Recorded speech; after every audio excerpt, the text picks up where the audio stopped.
Good evening friends. हमने electric field पढ़ लिया है डायपोल का एक्सियल पोजीशन पे और ब्रॉड साइड ऑन पोजीशन पे। एक्सियल समझ में आता है, एक्सियल यानी यहाँ से यूं एक्सियल पोजीशन पे, और इधर ब्रॉड। एक्सियल पे ज़्यादा था, ब्रॉड पे कम था। एक्सियल पे 2 टाइम्स था इससे, तो उसका आया था 1/4πε0 2p/r³, जहाँ पे p इलेक्ट्रिक डायपोल मोमेंट है, जो होता है चार्ज इंटू लेंथ का मल्टीप्लीकेशन। आइदर चार्ज, इनमें से कोई सा भी एक चार्ज इंटू लेंथ का मल्टीप्लीकेशन। अब वो ये बोल रहा है कि यहां पे तुमने निकाल लिया 1/4πε0 p/r³, तुमने यहां निकाल लिया। मान लो कि यहां पूछ लिया जनरल पॉइंट पे, तो फिर कैसे निकालोगे?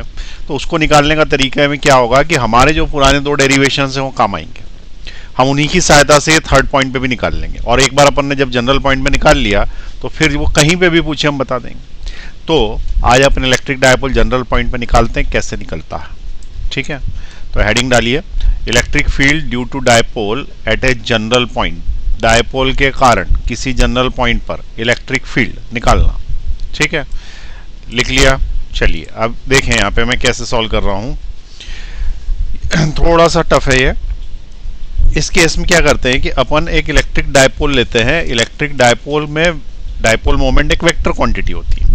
तो मैंने क्या किया कि एक इलेक्ट्रिक डायपोल लिया, यहाँ से यहाँ तक ये ले लिया। मान लो ये इलेक्ट्रिक डायपोल है, ठीक है। इसके एक सिरे पे प्लस लगा हुआ है, दूसरे सिरे पे माइनस लगा हुआ है, माइनस क्यू चार्ज है। और उसने बोला कि यहाँ कोई पॉइंट है, इस जगह पे कोई पॉइंट है, उस पॉइंट पे मुझे इलेक्ट्रिक फील्ड चाहिए इन दोनों के कारण। इन दोनों के कारण यहाँ पे इलेक्ट्रिक फील्ड चाहिए। तो ये अपनी इलेक्ट्रिक फील्ड बनाएगा, ये भी अपनी इलेक्ट्रिक फील्ड बनाएगा। पर पहले थोड़ा डिस्टेंस के बारे में बात कर लें।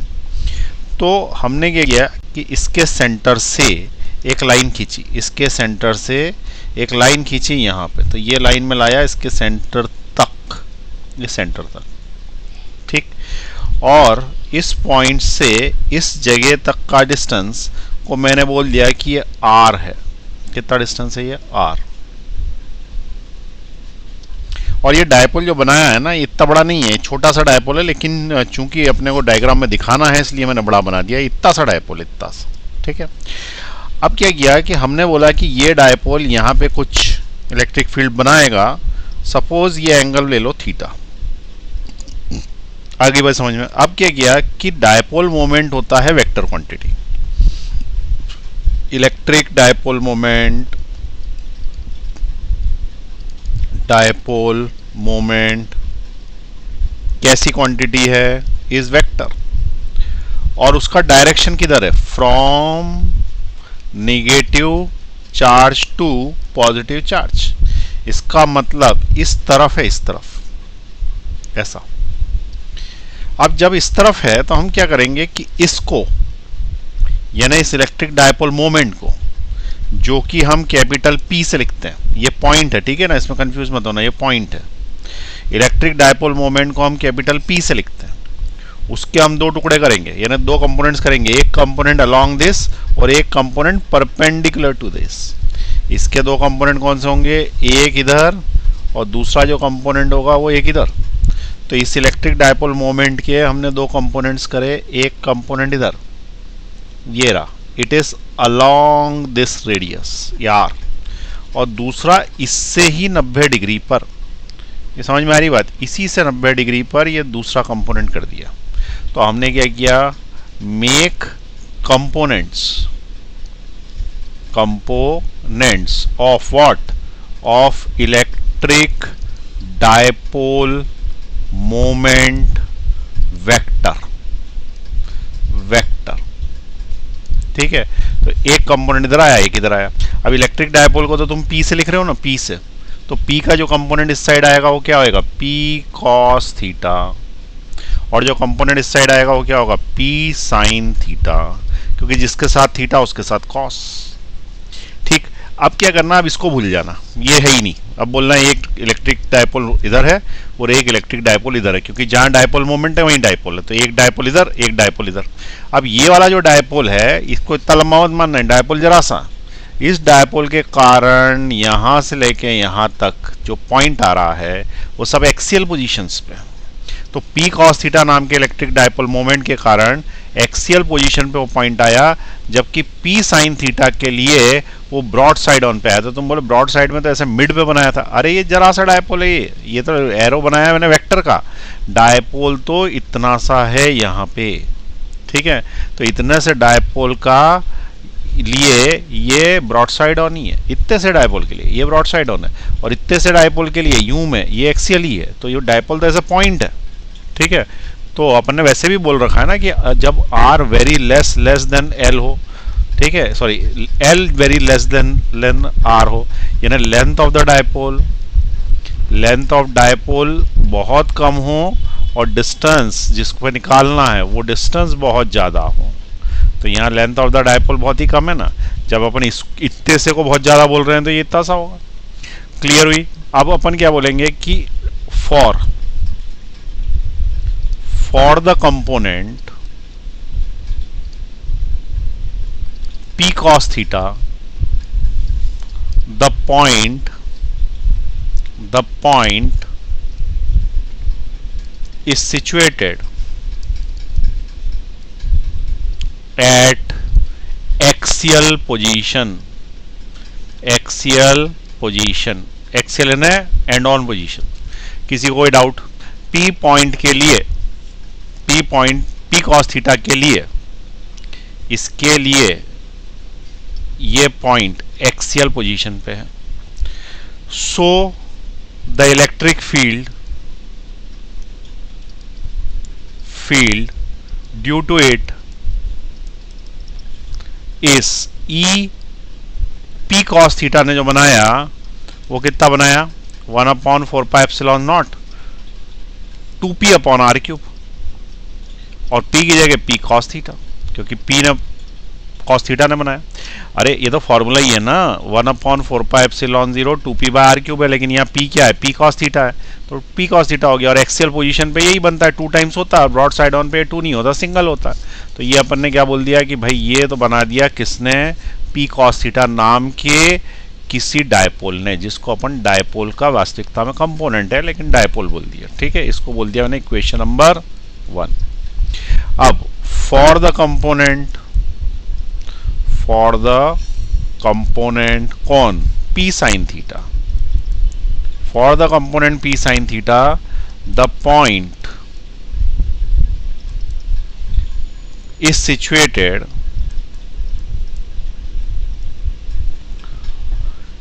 Eight broad side on position, उसके लिए तो ब्रॉड साइड ऑन पोजीशन पे है, ठीक है। किसके लिए? इसके लिए ये ब्रॉड साइड ऑन पोजीशन पे 90 पे ही तो है। तो इसके लिए इलेक्ट्रिक फील्ड क्या होगा? So the electric field due to it उसके लिए इलेक्ट्रिक फील्ड क्या होगा? तो किसके लिए क्या होगा? E sine theta, p sine theta के लिए क्या होगा? 1/4 pi epsilon naught p sine theta upon R cube. अरे p तो होता ही था ना, इसमें साइन थीटा एक्स्ट्रा आ गया, तो p sine theta upon R cube. This is equation number 2।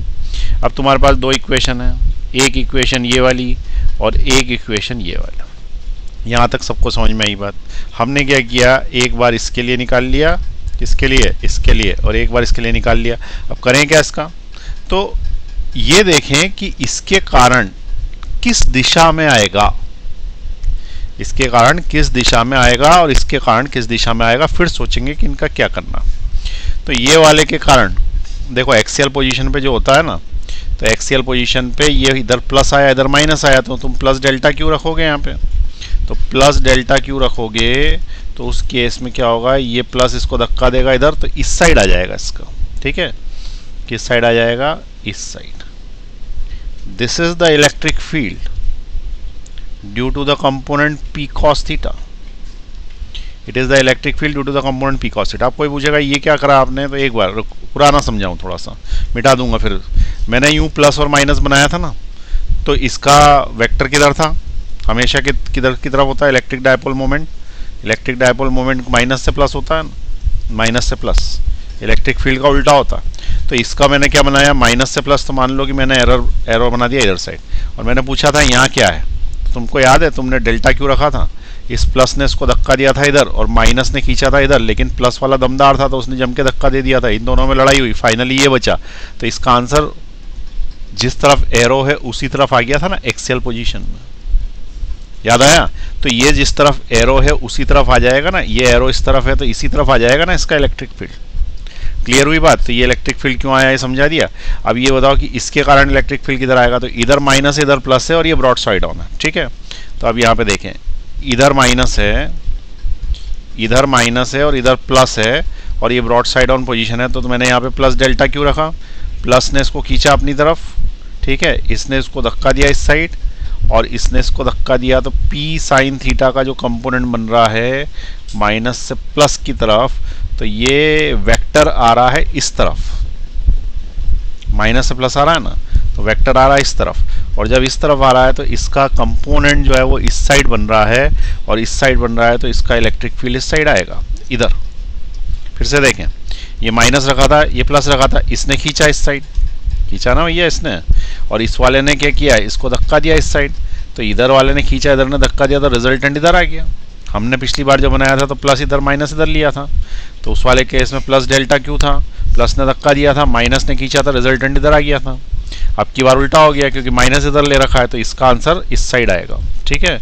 तो ये वाले का इस वाले का इसके अपोजिट, ठीक है। तो ये याद रखना, ब्रॉड साइड ऑन में इधर रहता है ना, इधर मुँह कर लेता, और एंड ऑन में जिधर रहता है ना उधर ही रहता, ठीक है। बहुत इंपॉर्टेंट बात बोली है मैंने, याद रखना, इसको लिखवा नहीं रहा पर याद रखना।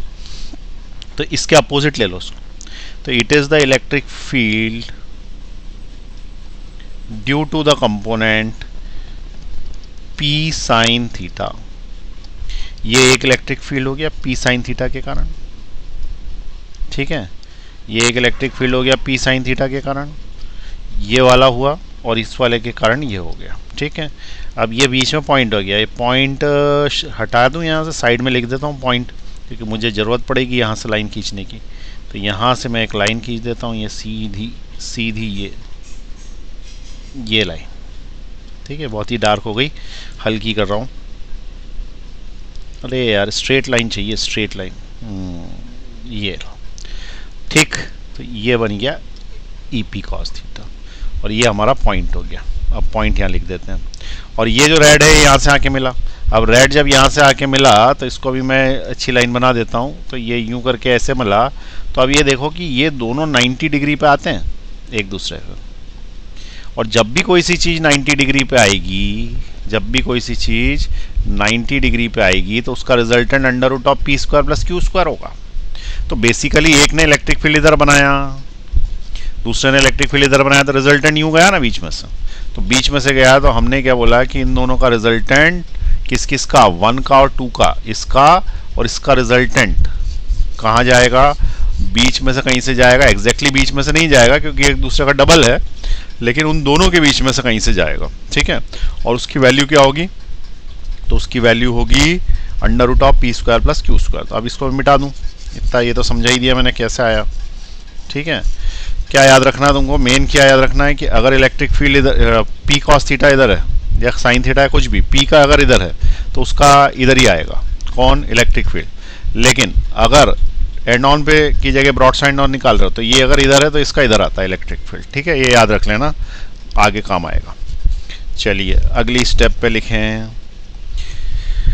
The resultant electric field, resultant electric field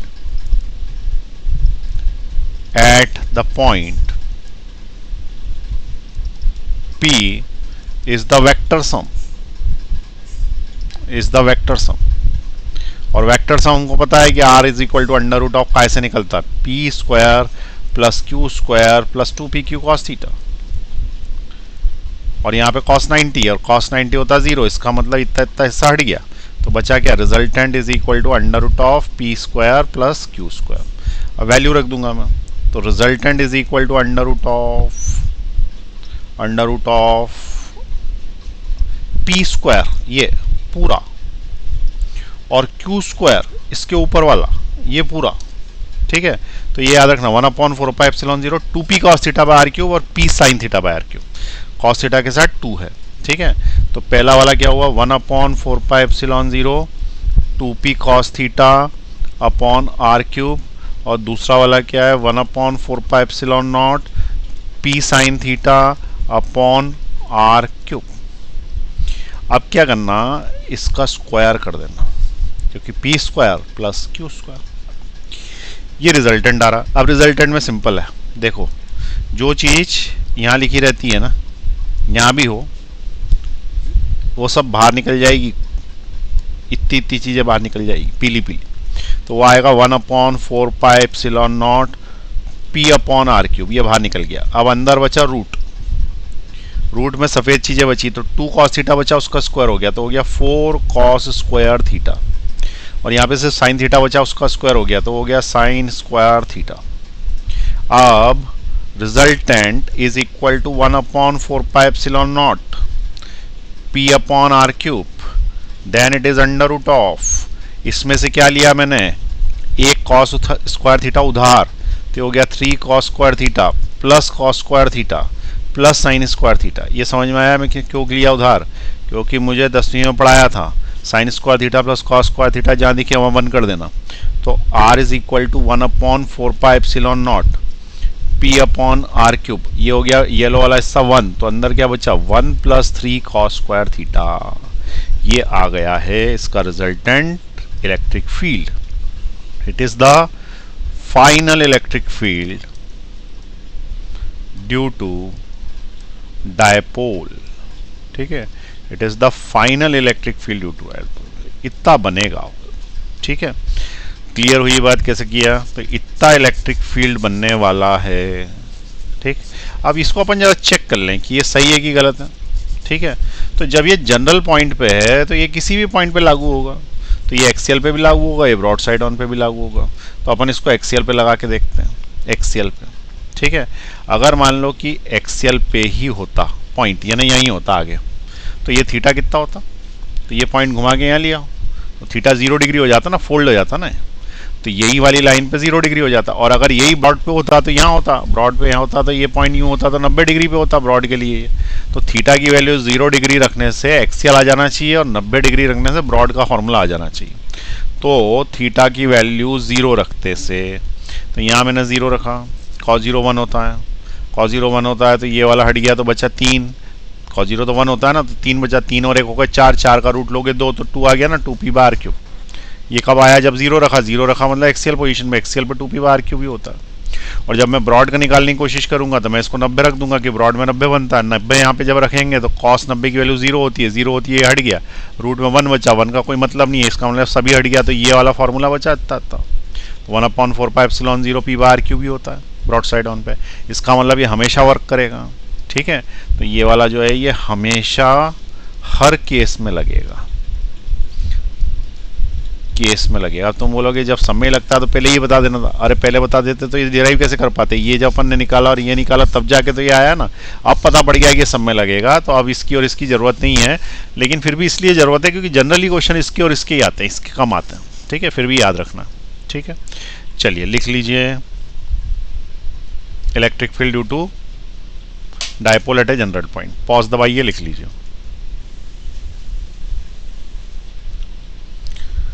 नीचे ले रहा हूं मैं, पॉज दबा के लिख लें। डेरिवेशन बहुत इंपॉर्टेंट है, बिना डेरिवेशन के कंसेप्ट क्लियर नहीं होते, और बीच में से कभी क्वेश्चन पूछ लेगा, कॉम्पिटिटिव एग्जाम में जरूर पूछते हैं आजकल बीच में से क्वेश्चन, वो नहीं बनते यदि आपके डेरिवेशन क्लियर नहीं है तो। ऐसा मेरा 20 साल का एक्सपीरियंस कहता। पहले मैं डेरिवेशन नहीं कराता था, लेकिन अब कराने लग गया हूं, क्योंकि बीच में से अगर 5-6 क्वेश्चन भी आ गए तो बिना डेरिवेशन के नहीं कर पाओगे। तो बच्चा सिलेक्ट तो हो सकता बिना डेरिवेशन के मेडिकल में या इंजीनियरिंग में, लेकिन टॉपर नहीं बन सकता। टॉपर बनने के लिए उसे एक एक कंसेप्ट क्लियर होना चाहिए, कुछ भी चीज़ स्किप नहीं करनी है। चलिए आगे बढ़ाएं, बढ़ा दूं आगे, लिख लें फटाफट।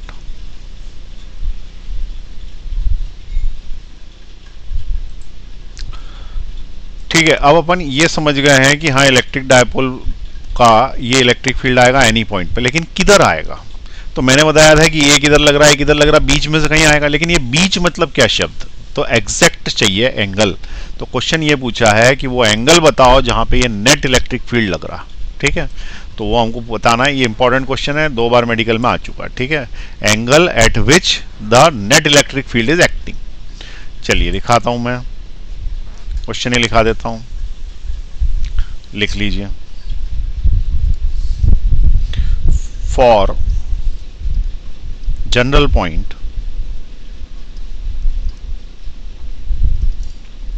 find the direction of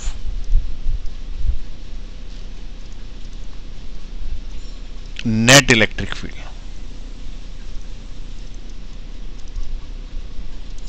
Find the direction of net electric field. General के लिए नेट इलेक्ट्रिक फील्ड का डायरेक्शन बताएं। अब देखें, सबसे पहले ऊपर वाला डायग्राम से ही बना लेते हैं। देखो ये डायग्राम तुमको याद रहेगा ना, ईपी साइन थीटा, और ये इधर।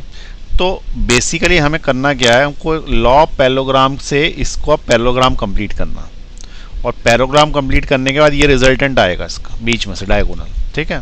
तो पैरेललोग्राम कंप्लीट करके रिजल्टेंट बनाना है। अब उसके लिए मैं क्या करता हूँ, मेरे पास चूंकि जगह कम पड़ गई है, तो इसके लिए मैं क्या करूँगा कि इसको यहाँ से हटा देता हूँ, डिलीट कर देता हूँ, ठीक है, ताकि मेरे पास थोड़ी जगह मिल जाए। ये डिलीट कर दिया मैंने इसको, ठीक। अब क्या किया कि इसको कंप्लीट कराया, पैरेललोग्राम कंप्लीट कराया, ये यूं ले लिया, ठीक है, और इसको यहाँ से यूं ज्वाइन कर दिया। अब ऐसा बोलते हैं कि इसका जो रिजल्टेंट आएगा वो हमेशा कहाँ पे आएगा, इसके डायगोनल पे आएगा। तो ये इसका डायगोनल बना, तो this is the direction of the resultant. ये काय का डायरेक्शन है, रिजल्टेंट का। अब रिजल्टेंट ने मान लो कि इधर से एक एंगल बना लिया अल्फा, ठीक है। अब अगर रिजल्टेंट ने एंगल बना लिया अल्फा, तो ये वाला जो ईपी साइन थीटा है ना, इसको, ये बेसिकली ईपी साइन थीटा ये है, ये वाली लाइन को रिप्रेजेंट कर रहा है ईपी साइन थीटा, तो वो इसको भी ईपी साइन थीटा बोल सकते हैं। और ये ईपी कॉस थीटा इसको बोल रहे हैं, तो इस ये वाली लाइन को ईपी कॉस थीटा बोल सकते हैं। तो ये वाली लाइन को ईपी कॉस थीटा नीचे लिख देता हूँ मैं, ठीक है। यहाँ मैं लिख देता हूँ ईपी कॉस थीटा। ये पॉइंट मिटा दिया, शब्द ही हटाओ, जगह नहीं है, भीड़ कम करो। तो ये वाला ईपी कॉस थीटा जो ऊपर लिख दिया ना, वो मैंने साइड में लिख दिया। Basically this is EP cos theta, और जो ईपी साइन थीटा है वो ये वाली लाइन है, ठीक है। और जब ये वाली लाइन को हम EP cos theta sine theta लिखेंगे, किस वाली को भाई, इस वाली को, हाँ, किसको लिखेंगे, इसको। जब हम ईपी साइन थीटा लिखेंगे इसको, तो इसके सामने वाली को भी लिख सकते हैं, इसको लिखो या इसको लिखो, तो that is EP sine theta. ऐसा क्यों, क्योंकि दोनों सामने आमने सामने बराबर डिस्टेंस के हैं, जो ये है वही तो ये है, और जो ये है वही है। अब ऐसा मैंने क्यों किया है, क्योंकि मुझे ये ट्रायंगल मिल रहा था, ये ट्रायंगल, ठीक है। अब ये वाले ट्रायंगल के अंदर अगर मैं tan अल्फा की वैल्यू निकालूं, तो tan alpha is equal to perpendicular upon base. tan alpha की वैल्यू क्या होगी, परपेंडिकुलर अपॉन बेस। तो ये वाला, अच्छा ये दोनों, ये इससे 90 डिग्री पे है, ये तो अपने को पता ही है, इसका मतलब ये भी 90 डिग्री पे ही होगा। अरे जब ये 90 डिग्री पे, यहीं से तो स्टार्ट किया था ना, ये 90 डिग्री पे है, तो पक्का ये भी 90 डिग्री पे होगा, क्योंकि तो पैरेललोग्राम है ना, पैरेललोग्राम इज अ रेक्टेंगल। तो इस ट्रायंगल के अंदर हमने क्या बोल दिया, इस ट्रायंगल में हमने ऐसा बोल दिया कि it is tan alpha is equal to perpendicular upon base. तो tan alpha is perpendicular upon base, this is perpendicular and this is base. तो परपेंडिकुलर क्या है, it is EP sine theta, और बेस क्या है, ईपी कॉस थीटा। इसमें से EP sine theta और ईपी कॉस थीटा में से ये ईपी अलग अलग हैं दोनों के, ठीक है। इलेक्ट्रिक फील्ड इसका अलग है, इसका अलग है, तो इसका इलेक्ट्रिक फील्ड में आएगा 2p कॉस थीटा बाय, ठीक। और एक में 2 नहीं आएगा। अच्छा, ये ऊपर लिखने की जगह मुझे थोड़ा छोटा लिखना था, यहाँ पे ईपी साइन थीटा, ठीक है। और it is due to electric field due to P cos theta, या नीचे लिखना था मुझे ऐसे छोटे छोटा, ठीक है। अब electric field due to P sine theta क्या है, तो यही का यही है, बस क्या आ जाएगा, 1/4πε0, ये तो आता ही है, और साथ में आ जाता है P sine theta upon R cube. और दूसरे वाले का कॉस थीटा वाले का क्या था, 1/4πε0 2p cos theta upon R cube, यहाँ लिखा हुआ। ये दोनों कैंसिल आउट होगा, ये भी कैंसिल आउट हो गया, पी से पी कैंसिल आउट हो गया, sine theta by cos theta tan theta और नीचे एक 2 रह गया। इसका मतलब tan alpha is equal to क्या हो गया, टेन थीटा बाय 2। इसका मतलब alpha is equal to tan inverse tan theta by 2। ये इसका डेरिवेशन हो गया। ठीक, क्लियर हुई बात। तो tan alpha is equal to tan theta by 2, ये हमारा फाइनल रिजल्ट आएगा। मतलब मिटा क्यों रहे हो, मिटा इसलिए रहे हो क्योंकि थोड़ा बड़ा बना के फिर से समझाऊंगा एक बार फटाफट, अब तो समझ में आ ही जाएगा। ठीक, तो क्या बनाया अपन ने, क्वेश्चन ये पूछा था कि for a general point find the direction of net electric field. तो हमने क्या बोला कि जनरल पॉइंट के लिए जो नेट इलेक्ट्रिक फील्ड है उसके अंदर इधर साइड एक बन रहा है और इससे जस्ट 90 पे एक बन रहा। ठीक है, ये पॉइंट हमारा P था।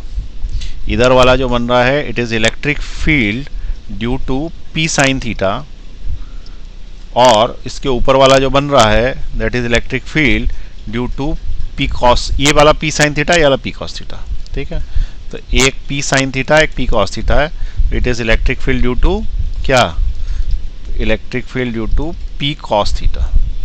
और ये वाला क्या है, it is electric field due to P sine theta.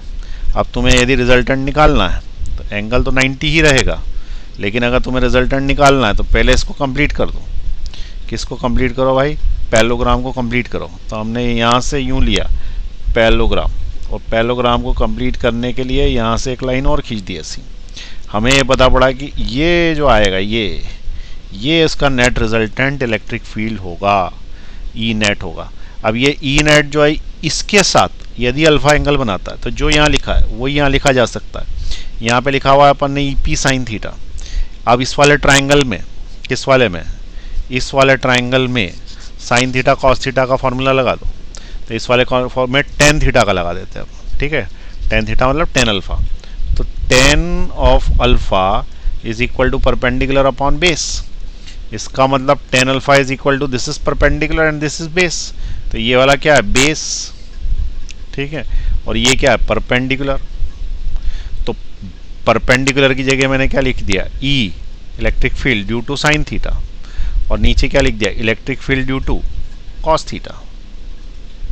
ठीक, अब electric field due to sine theta और कॉस थीटा हम डिराइव कर चुके हैं। साइन थीटा के लिए आया था 1/4 pi epsilon naught P upon P cos theta upon P sine theta upon R cube, P sine theta upon R cube, ये आया था। ठीक है, चाहो तो तुम इसको K भी लिख सकते हो। दूसरे के लिए आया था 1/4 pi epsilon 0 2P cos theta upon R cube. अब ये K से K कैंसिल, आर क्यूब से आर क्यूब कैंसिल, P से P कैंसिल, तो बचा क्या, sine theta by cos theta is tan theta, लेकिन नीचे 2 रह गया which is equal to tan alpha. तो अब हमने क्या बोला, अल्फा क्या है, alpha is equal to tan inverse of tan theta by 2 whole by 2। ये एंगल पर नेट इलेक्ट्रिक फील्ड एक्ट करेगा and this angle is with P cos theta. ठीक है, is with P cos theta, लिख लेते हैं यहाँ पे विथ P cos थीटा। इसके साथ इस एंगल पर ये क्रॉस करेगा। ये हमारा फाइनल आंसर। क्लियर हुआ ये कैसे किया। अब ये याद ही रख लो, किताब लिख बना लो उसकी फॉर्मूले की कॉपी, और फॉर्मूले की कॉपी में सब लिखते जाओ। बना लें, चेक, पॉज का बटन दबाएं, लिख लें फटाफट।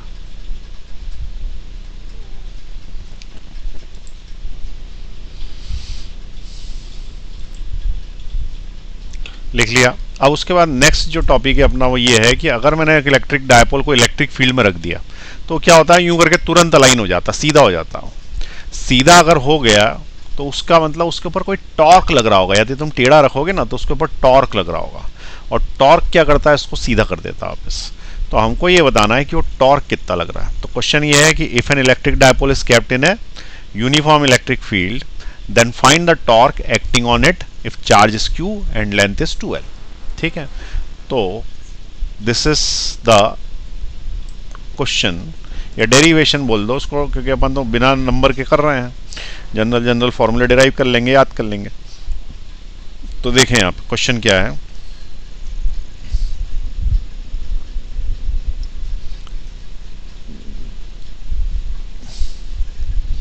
क्वेश्चन है N electric dipole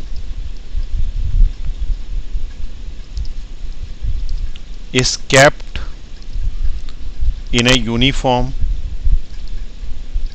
electric field making an angle theta with the field. Find the torque acting on it.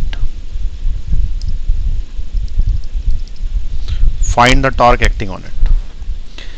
मतलब कहने का मतलब ये है कि इलेक्ट्रिक फील्ड है, तो बनाओ भाई इलेक्ट्रिक फील्ड बनाओ पहले तो। एक लाइन, दो लाइन, तीन लाइन, चार लाइन,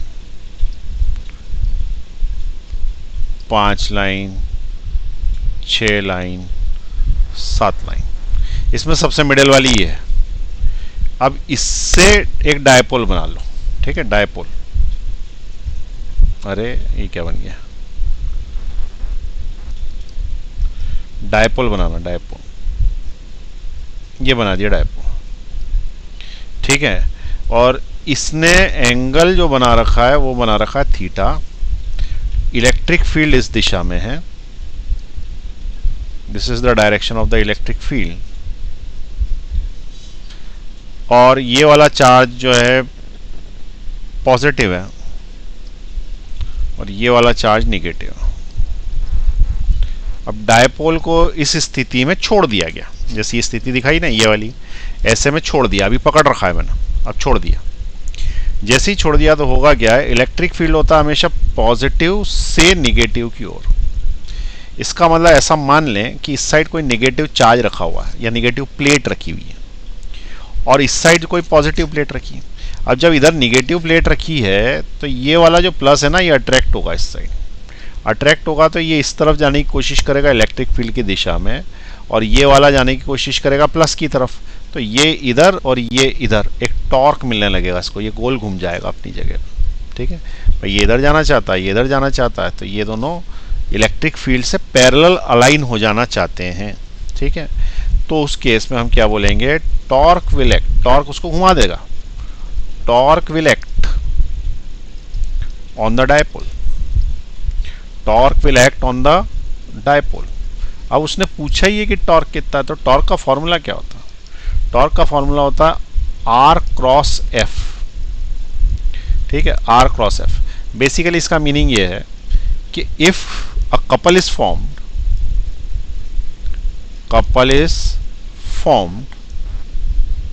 देन ये जो एफ है, F, it is the force and r is the perpendicular distance between them. R is perpendicular distance between them, distance between them, between whom, between the forces, forces के बीच का। तो सबसे पहले तो ये पता करो फोर्स किधर लगेगा। ये वाला कैसा, ये वाला निगेटिव, ये कैसा पॉजिटिव, यहाँ पे चार्ज कैसा पॉजिटिव, पॉजिटिव निगेटिव के पास जाएगा तो इस पे फोर्स इधर लगेगा और वो फोर्स होगा F is equal to QE। और ये जो निगेटिव है ये इधर जाना चाहेगा तो इसके ऊपर फोर्स किधर लगेगा, इधर साइड, तो इसके ऊपर फोर्स लग गया इस साइड और वो भी फोर्स होगा F is equal to QE, क्योंकि चार्ज का साइन नहीं लेते, डायरेक्शन देखते हैं सिर्फ। अब क्या होगा कि ये इधर जाना चाहता है, इधर जाना चाहता है, गोल घूम गया, गोल घूम गया तो टॉर्क। अब टॉर्क के लिए उसने क्या बोला कि पहले फोर्सेस निकाल लो, कोई से तो निकाल लिए भैया फोर्सेस, कोई सा भी एक, दोनों एक ही होते हैं, तो ये कपल बनाएंगे। अब क्या हुआ कि इनके बीच का परपेंडिकुलर डिस्टेंस, तो ये डिस्टेंस तो स्लैंट डिस्टेंस है, इसके और इसके बीच में स्लैंट डिस्टेंस, यूं करके ऐसे लाइन खींचेंगे, ट्राइंगल बनाएंगे तो परपेंडिकुलर डिस्टेंस निकलेगा। तो पहले मैंने एक लाइन इधर खींची, फिर एक लाइन इधर खींची, और ये लाइन जो है वो मैं डैश डैश कर देता हूँ ताकि अपने को याद रहे कि अपन ने बाद में बनाई थी। इन लाइनों में इसका नाम O दे देते हैं, इसका नाम P दे देते हैं, इसका नाम Q दे देते हैं। तो मुझे ये बताओ what is the perpendicular distance. तो इस वाली के परपेंडिकुलर डिस्टेंस ये है, क्योंकि ऐसा डिस्टेंस चाहिए जो इस से भी 90 बनाता और इससे भी 90 बनाता। तो ये तो नहीं हो सकता है, तो पैरेलल है इसके। इसको एक्सटेंड करोगे तो ये 90 बन गया ना, और इसको एक्सटेंड करोगे तो 90 बन गया। तो this is the perpendicular distance, ठीक है। तो ये हमें निकालना OP। ठीक है। तो यहाँ पे जो आर है वो क्या चीज़ है, आर नाम की जो चीज़ है वो बेसिकली ओपी है, हमें ओपी निकालना है आर। ठीक, चलो अब what is the length of the dipole. तो लेंथ ऑफ द डायपोल को अगर मैं 2l ले लेता हूँ, 2l भी ले सकते हैं, l भी ले सकते हैं, और ये वाला एंगल अगर अपना थीटा है, क्योंकि ये थीटा है तो ये थीटा है, तो ये 2l का ये कॉस कंपोनेंट हुआ और ये वाला साइन कंपोनेंट हुआ।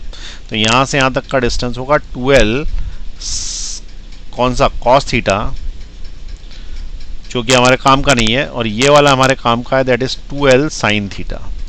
तो ये 2l साइन थीटा नाम का जो कंपोनेंट है ये ही काम का है। ठीक है, 2l कॉस थीटा को मैं हटा देता हूँ, ये अपने काम का नहीं। तो परपेंडिकुलर डिस्टेंस मिल गया 2l साइन थीटा। अब अपना टॉर्क आएगा, टॉर्क आएगा, टॉर्क क्या बोलता है, either force into perpendicular distance between them. तो either force equal to perpendicular distance between them. तो torque is equal to perpendicular distance between them होता है 2l साइन थीटा, अभी निकाला ना, perpendicular distance between them 2l sine theta, और force is equal to Q E. तो into force और करना है मुझे यहाँ पे, तो इनटू क्यू इनटू ई, ये टॉर्क आ गया भाई। किसी को डाउट, टॉर्क आ गया। अब ये जो टॉर्क आ गया इसको कैसे आगे सॉल्व करोगे, तो torque is equal to 2l और q को साथ ले लो और e को अलग कर दो और साइन थीटा उसके पीछे ले लो। इतने हिस्से को क्या लिख सकते हैं, तो याद हो तो इलेक्ट्रिक डायपोल मोमेंट का फॉर्मूला क्या था, q into 2l। Electric dipole moment का ये फॉर्मूला था ना, इलेक्ट्रिक डायपोल मोमेंट का फॉर्मूला क्या था, either charge into distance between them, और ये वेक्टर था, ये भी वेक्टर है। तो ये वाला जो यहाँ से यहाँ तक का तुमने लिखा, क्या अपन इसकी जगह p लिख सकते हैं, तो बोले हाँ लिख सकते हैं, तो p साइन थीटा हो गया है। तो टॉर्क का फॉर्मूला आ गया तुम्हारा, टॉर्क इज इक्वल टू क्या, p साइन थीटा। ये इसका वैल्यू आ गई। तो टॉर्क पूछा था उसने हमसे कि कितना टॉर्क लगेगा, तो हमने निकाल दिया, it is p sine theta. Sine theta में अगर उसने पूछा कि मैक्सिमम वैल्यू क्या है, तो मैक्सिमम वैल्यू के लिए हम क्या बोलेंगे, theta is equal to 90 degree. तो टॉर्क मैक्स आ जाएगा, टॉर्क मैक्स हो जाएगा, साइन 91 होता है, it is p into E. तो this is the maximum value of torque. अगर यहाँ पे 90 रख देंगे, 0 रख देंगे sorry, theta equal to 0 degree, तो 0 रख देंगे, टॉर्क मिनिमम हो जाएगा, मिनिमम हो जाएगा तो साइन 0 0 होता है, तो p इक्वल टू 0 हो जाएगा, तो इस पर टॉर्क लगेगा ही नहीं, नो टॉर्क। ठीक है, if theta is equal to 0 degree then there is no torque, no torque. ठीक है, ये वैल्यू वाइज है मैक्सिमम वैल्यू, और ये टॉर्क की मिनिमम वैल्यू है, दैट इज 0। चलिए अब इसको नोट कर लें, यहां से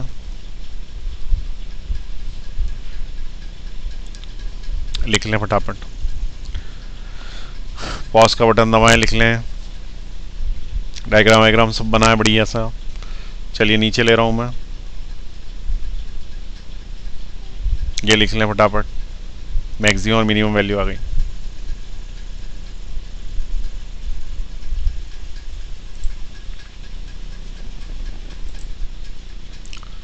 वेक्टर फॉर्म में यदि पूछ ले तो ये p क्रॉस e हो जाएगा, क्रॉस प्रोडक्ट आ जाएगा, क्योंकि साइन थीटा होता है ना तो क्रॉस प्रोडक्ट, कॉस थीटा होता तो डॉट प्रोडक्ट। तो वेक्टर का भी लिख लो उसके नीचे, कभी कभी वेक्टर फॉर्म भी पूछ लेते हैं। Torque in vector form, torque in vector form को लिखेंगे, torque vector is equal to p vector into electric field vector. तो ये वाला जो है ये हमारा क्या है, टॉर्क इन वेक्टर फॉर्म। कभी वेक्टर फॉर्म में पूछ ले तो ये वाला आएगा। ठीक, चलिए नीचे अगला क्वेश्चन तैयार, टॉर्क निकल गया ना। नेक्स्ट क्वेश्चन देखें,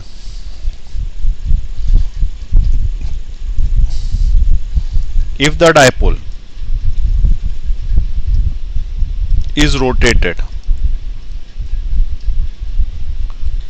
is rotated by an angle theta,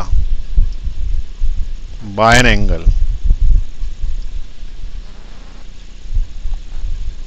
from theta 1 to theta 2, theta 1 to theta 2. Find the work done in this case question ये है कि ये जो रखा हुआ है ऐसे ही रखा है, लेकिन इसको क्या रोटेट कर दिया। शुरुआत में θ1 पे रखा था, θ2 तक रोटेट कर दिया। तो ये बताओ कि इसको घुमाने में कितना काम किया। तो ये तो रोटेशनल मोशन का क्वेश्चन बनी है, घुमाने में कितना काम किया। ठीक है, तो सोचें जरा कैसे करोगे। तो यहाँ पे देखें ध्यान से, ये वाला जो डायपोल है ना, ये इधर तो अपने आप ही आ जाएगा। ठीक है, किस साइड, यूं, लेकिन इधर साइड घुमाने में हमको वर्क करना पड़ेगा। ठीक है, तो वर्क करना पड़ेगा, तो कितना करना पड़ेगा ये उसने हमसे पूछा। तो हमने उससे क्या बोला कि वर्क डन जो होता है, वर्क डन, उसका फॉर्मूला होता है फोर्स इनटू डिस्प्लेसमेंट, लेकिन वो होता है लीनियर मोशन। याद है तुमको वर्क डन का फॉर्मूला? तो दो तरह के वर्क डन है, एक का है फोर्स इनटू डिस्प्लेसमेंट, इसको एफ डॉट डी एक्स भी बोलते हैं इंटीग्रेशन में। और दूसरा जो वर्क का फॉर्मूला है वो है टॉर्क इनटू एंगुलर डिस्प्लेसमेंट, इसको अपन integration of tau D theta बोलते हैं। ये वाला फॉर्मूला और ये वाले फॉर्मूले में अंतर है, ये लीनियर मोशन में लगाया जाता है, सीधा सीधा चल रहा हो, और ये वाला रोटेशनल मोशन का केस है, जब कोई सी चीज घूम रही हो। तो ये दो वर्क हैं, इन दोनों में से हम इसको तो रोटेशन करा रहे हैं ना, रोटेशन करा रहे तो ये फॉर्मूला लगेगा। अब बेसिकली हुआ क्या, एक बार फिर से बनाना पड़ेगा वो, ये ऐसा इलेक्ट्रिक फील्ड था। अब इस इलेक्ट्रिक फील्ड में हमने रखा डायपोल। अब डायपोल मान लो ऐसे रखा, ठीक है। अब उसको क्या करेंगे, एक थोड़ी जनरल पोजीशन में ले जाएंगे। जब डेरिवेशन करते हैं ना तो हमेशा जनरल पोजीशन पर डेरिवेशन करते हैं। तो ये उसको जो पोजीशन जिस पर हम डेरिवेशन कर रहे हैं उसको हम हल ऐसा ले जाएंगे, इस पोजीशन पे है, ठीक है। और ये पोजीशन क्या है, थीटा। अब इस थीटा पोजीशन से तुमने उसको हल्का सा घुमाया, हल्का सा, इतना बड़ा नहीं घुमाया जितना बड़ा बना दिया मैंने, ये दिखाने के लिए बनाया मैंने, डी थीटा घुमाया हल्का सा। तो इसमें कितना वर्क करना पड़ा ये निकाल लेंगे पहले अपन, और फिर उसको हम इनिशियल पोजीशन θ1 से θ2 तक रोटेट कर देंगे। तो जब अपन लिमिट्स बनाएंगे θ1 θ2 की, तो उस केस में हम क्या बोलेंगे कि इसकी जो लिमिट्स हैं उसमें वो किसी जगह पे था और उस जगह पे उसका एंगल था, मान ले कि θ1 था, और उससे वो रोटेट होके अब जो नई पोजीशन में पहुंच गया है उसका एंगल हो गया है θ2। ठीक है, ये इसकी नई पोजीशन आ गई। तो नई पोजीशन से पुरानी पोजीशन से नई पोजीशन में उसको रोटेट किया गया। ठीक है, तो इसमें पूछा उसने कितना वर्क करेगा, ये हमारा क्वेश्चन है। लेकिन हम क्या निकालते हैं, हम ये बोलते हैं कि इसमें जो वर्क होगा वो कितना होगा, integration of tau into D theta. अब work done is equal to integration, torque तुम निकाल चुके हो, टॉर्क का फॉर्मूला क्या आया था, पी साइन थीटा। तो इस टॉर्क की जगह क्या आ जाएगा, पी साइन थीटा, और पीछे क्या लिखा है, डी थीटा। अच्छा, घुमाना कहाँ से कहाँ तक है, तो उसने बोला लिमिट लगाओ θ1 से θ2 तक घुमाना, तो लिमिट लगा दी हमने। अब इससे हमारे पास वर्क आ जाएगा, work is equal to P sine theta का इंटीग्रेशन, क्योंकि ये वाला ऐसा हो जाएगा ना, θ1 θ2 साइन थीटा डी थीटा। अब साइन थीटा का इंटीग्रेशन क्या होता है, तो साइन थीटा का इंटीग्रेशन होता है कॉस थीटा। ठीक है, नहीं माइनस कॉस थीटा होता है, इंटीग्रेशन कर रहे हैं ना तो माइनस आएगा। तो ये θ2 ये θ1। अब work done is equal to P, upper limit put करेंगे तो माइनस कॉस θ2, फिर एक माइनस लगेगा, फिर ये एक माइनस इसका तो प्लस हो गया कॉस ऑफ θ1। इससे तुम्हारा वर्क डन आ जाएगा जो उसने पूछा है, work done is equal to what, cos of θ1 minus cos of θ2। This is the work done in rotating the dipole from θ1 to θ2। किसी भी पोजीशन पे दिया उसको θ1 से θ2 रोटेट करने में इतना वर्क करना पड़ेगा। ठीक है, चलिए लिख लीजिए फटाफट इसको। यहाँ पे है क्वेश्चन, ही है, if the dipole is rotated by angle from θ1 to θ2 find the work done in this case. चलिए नीचे ले रहा हूँ मैं। पॉज दबा दीजिए।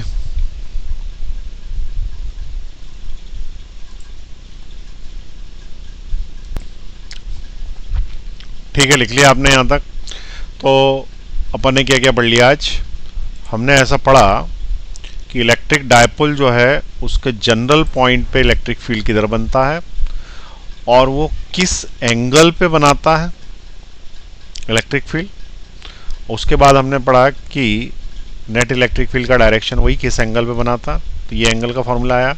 फिर हमने बोला कि अगर इस डायपोल को हमने रख दिया किसके ऊपर, एक इलेक्ट्रिक फील्ड के अंदर, तो इस पर टॉर्क लगेगा और टॉर्क लगने के कारण वो घूमने की कोशिश करेगा, तो उसके ऊपर जो टॉर्क लगेगा वो पी साइन थीटा होगा, जिसकी मैक्सिमम वैल्यू पी होगी, मिनिमम वैल्यू 0 होगी, और वेक्टर फॉर्म में इतना टॉर्क लगेगा। और अगर उस डायपोल को रोटेट करने की कोशिश करी θ1 से θ2, तो उस वाले केस में हमें वर्क करना पड़ेगा, और जो वर्क करना पड़ेगा वो इंटीग्रेशन से आएगा, और वो आएगा W = P cos θ1 minus cos θ2। ठीक है, अब क्या होगा कि ये वर्क उसमें एनर्जी के रूप में स्टोर हो जाएगा। तो एनर्जी के रूप में जब स्टोर हो जाएगा तो उसको हम बोलेंगे कि इसमें आ गई पोटेंशियल एनर्जी। क्या आ गई? Potential energy.